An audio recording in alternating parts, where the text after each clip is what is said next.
I'm Dr. Jamie Phillips. I'm a specialist rural and remote physician with advanced specialist training in emergency medicine. I served for nearly 20 years in the UK Armed Forces and then the Australian Army as a Commando Medical Officer and then as an Australian Army Officer. I've previously been Chief Medical Officer at Sonder and Chief Medical Officer at Updoc. Knowledge sharing is central to what I do. It's about building relationships.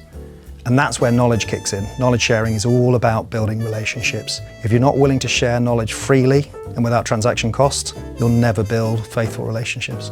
So, big fan of using clinical governance on Notion. So clinical governance is typically a handbrake to growth and development and innovation, whereas by putting clinical governance framework and making it a living document that's accessible, particularly using the AI feature, it's democratise access to it. It's democratise access to my brain, and it also supercharges growth. The AI assistant is a godsend for me. It scales my brain. What it helps me to do is work smarter, and more importantly, it helps me offload a lot of the busy tasks that I have to do during the day, so I can do the things that I love. The meaningful work, which is actually changing lives and removing access blocks for care. So yeah, 100% for me, it's the AI assistants. What would you tell someone who is deciding between Notion and another platform? Oh, it's JFD, just f***ing do it.